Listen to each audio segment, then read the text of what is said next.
Hello दोस्तों, आज के वीडियो में हम वर्ग समीकरण को हल करने की दो विधियों को समझेंगे।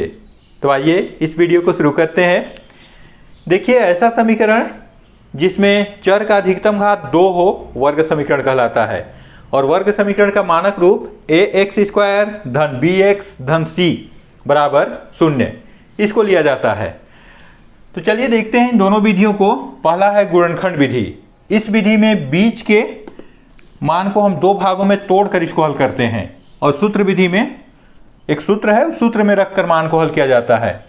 तो देखिए, गुणनखंड विधि में बीच के भाग को तोड़ने के लिए तीन बातों को आपको ध्यान रखना होगा। पहला, एक ऐसा संख्या निकालिए a और c को गुणा करके इनके चिन्ह सहित। तो देखिए, a स्थान पर 9 दिख रहा है, इसके आगे धन चिन्ह छुपा हुआ है तो उसको नहीं लेंगे, और गुणा c स्थान पर ऋण 2 है तो ये हो गया ऋण 2। दोनों को गुणा करने पर एक संख्या आया ऋण 18। ये इसको तोड़ने में सहायता करेगा। तो इसके लिए दो शर्त हैं। कौन से ऐसे दो संख्याएं हैं जिसको गुणा करें तो ऋण 18 प्राप्त हो। और अब देखिए, c के सामने कौन सा चिन्ह है, ऋण, तो उन दोनों संख्याओं को घटाएं तो कितना आना चाहिए, ऋण 3। ऋण 3। इसको एक बार और समझिए। इसमें क्या करना है, सबसे पहले आपको a स्थान पर जो अंक होगा और c स्थान पर जो अंक होगा उन दोनों को गुणा करके एक संख्या निकालेंगे। यदि आपके वर्ग समीकरण में यहाँ पर कोई संख्या नहीं दिया गया है, मतलब 1 होगा, तो हमको पहले वो संख्या मिल जाएगा। उसके बाद दो शर्तें आता है। पहला कि कौन से ऐसे दो संख्या है जिसको गुणा करें तो हमको वो संख्या मिलेगा। जैसे इसमें ऋण 18 आया है तो ऋण 18 मिलेगा। अब दूसरा शर्त, इस चिन्ह को देखकर c के सामने जो भी चिन्ह होगा, यहाँ ऋण है तो उन दोनों संख्याओं को घटाएं तो क्या मिले, b का मान ऋण 3। और यदि धन होता तो उन दोनों संख्याओं को जोड़ें तो क्या मिलता, यहाँ जो भी रहता वो संख्या मिलता। तो इसको समझ गए तो आप आसानी से इसको हल कर पाएंगे। अब चलिए उन दोनों संख्याओं को ढूंढते हैं कौन से होंगे। तो किसका गुणनखंड निकालना पड़ेगा, 18 का। एक गुणनखंड तो दिख रहा है लेकिन ये इस नियम का पालन नहीं करता। तो चलिए देखते हैं कैसे निकालेंगे इसको।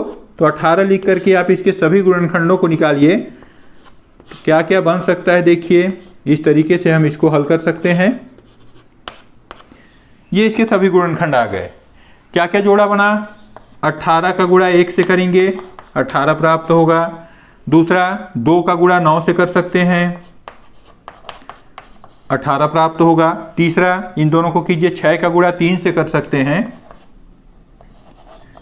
तो इसमें भी 18 प्राप्त होगा। तो इस तरह से 3 जोड़े प्राप्त होंगे। इन्हीं में से कोई ऐसा जोड़ा होगा जो इन दोनों शर्तों की पूर्ति करेगा।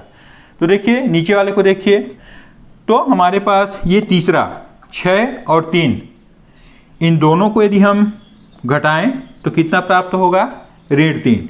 तो यहाँ पे रख देते हैं, लेकिन ध्यान रखना है हमको ऋण 3 लाना है तो बड़ा अंक पीछे चला जाएगा। तो ये हो गया 3 और ऋण 6। यदि 6 और ऋण 3 करते तो धन 3 आता। तो इसको भी ध्यान रखना है आपको कि किसके साथ ऋण चिन्ह लगेगा। और इसमें भी लिख सकते हैं 3 गुणे ऋण 6 बराबर 18। मतलब हमको दो संख्याएं मिल गए, पहला 3 और दूसरा ऋण 6। अब चलिए बीच के भाग को इन्हीं दोनों संख्याओं में तोड़ देते हैं। तो इसका हल देखिए किस तरीके से बनेगा, 9x²। अब यहाँ पे देखिए ऋण, और ऋण क्या है, 6, तो हम लोग लिख लेंगे ऋण 6x, और दूसरा है धन 3x। ऋण 2 बराबर 0। देखिए, ऋण 3x को हम इस दो भाग में तोड़ दिए। ऋण 6x धन 3x दोनों घटाइएगा तो ऋण 3x मिलेगा। ये कहाँ से निकला, इन सब मेथड के द्वारा। अब देखिए, दो का जोड़ा बनाइए। तो यहाँ पे 9x² माइनस 6x, इन दोनों में कॉमन क्या दिख रहा है, दोनों में x है और 3 के भाग से दोनों जा रहे हैं तो हम बाहर निकाल देंगे 3x, बच गया 3 तिहाई 9, तो यहाँ बच गया 3x, और यहाँ 3 दूना 6, 2, x तो बाहर आ गया है तो इन दोनों का कॉमन ये होगा। अब उसके बाद इसमें देखिए कॉमन कुछ नहीं दिख रहा है, मतलब 1 है, तो 1 को बाहर निकाल दीजिए, बच जाएगा 3x ऋण 2, और इधर बराबर 0। अब देखिए इन दोनों में कॉमन 3x ऋण 2, 3x ऋण 2, इसको एक साथ लिख दीजिए, 3x ऋण 2, बच क्या गया, ये 3x और ये धन 1। बराबर 0। अब देखिए दोनों को अलग अलग लिख लेंगे।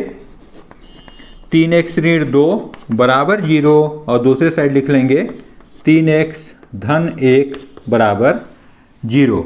इसको आगे हल कर लीजिए। 3x बराबर इधर जाएगा तो ऋण 2 है तो धन 2 हो जाएगा, तो यहाँ 2 हो गया, या x बराबर 2/3। तो एक आंसर तो हमको मिल गया x का मान 2/3। इधर क्या मिलेगा देखिए, 3x बराबर ये इधर जाएगा तो ऋण 1 हो गया, और x बराबर ऋण 1/3। तो ये x के दो मान हमको गुणनखंड विधि में मिल गए। अब चलिए देखते हैं सूत्र विधि में। सूत्र विधि के लिए एक सूत्र होता है, उसके लिए हमको a, b और c इन तीनों के मान चाहिए। तो a का मान यहाँ पे देखिए क्या लिखा है 9, b का मान दिया हुआ है ऋण 3 और c का मान दिया हुआ है ऋण 2। अब हमारा सूत्र आएगा, सूत्र है x बराबर ऋण b धन ऋण करनी के भीतर b स्क्वायर ऋण 4ac बटे 2a। ये विविक्तर d का मान होता है b स्क्वायर माइनस 4ac। इसको हटा के d भी लिख सकते हैं, लेकिन हम इसी को लेकर के हल करेंगे। तो x बराबर हो जाएगा ऋण b। तो देखिए ऋण b का मान पहले से ऋण दिया है, b का मान ऋण 3, तो ये हो गया ऋण 3 धन ऋण b का मान फिर वैसे ही लगाएंगे, ऋण 3 का वर्ग ऋण 4 गुणे a का मान 9 है और गुणे c का मान ऋण 2।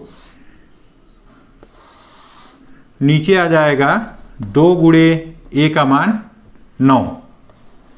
अब इसको हल कर लीजिए, तो ये ऋण ऋण धन हो जाएगा 3 धन ऋण करनी के भीतर ऋण 3 का 2 बार गुणा होगा तो 9 हो गया, और ये ऋण दोनों मिलके धन हो गए, और 9 चौको 36, 36 दूना 72, ये हो गया 72 और बटे में आ जाएगा 18।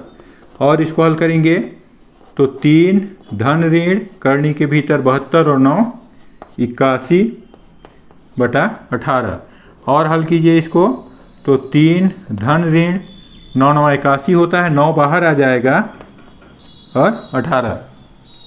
अब देखिए ये जो मिल गया x का मान, इस मान में हम बारी बारी से धन और ऋण इन दोनों चिन्ह को लेंगे।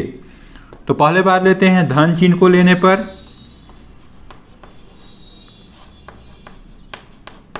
धन चिन्ह को लीजिएगा तो x बराबर हो जाएगा 3 धन 9/18। ये देखिए इसका धन चिन्ह को लिए हैं, और दूसरे में लेंगे हम ऋण चिन्ह को। ऋण चिन्ह को लेने पर होगा x बराबर 3 ऋण 9/18। हल कर लीजिए दोनों को, इसका मान आ जाएगा 9 और 3 12/18 हो गया। x बराबर 6 दूना 12 और 6 त्रिक 18। ये देखिए 2/3। इसमें x बराबर 3 और ऋण 9, तो ये हो जाएगा ऋण 6/18, या x बराबर 6 त्रिक 18 ऋण 1/3। तो इस तरह से सूत्र विधि में भी वही मान प्राप्त होंगे जो गुणनखंड विधि में प्राप्त हुए हैं। तो इस तरह आप किसी भी वर्ग समीकरण को गुणनखंड विधि से या सूत्र विधि से हल कर सकते हैं। यदि यह वीडियो अच्छा लगा तो इसे लाइक कीजिए। चैनल को अभी तक सब्सक्राइब नहीं किए होंगे तो इसे सब्सक्राइब कीजिए और दोस्तों के साथ शेयर कीजिए।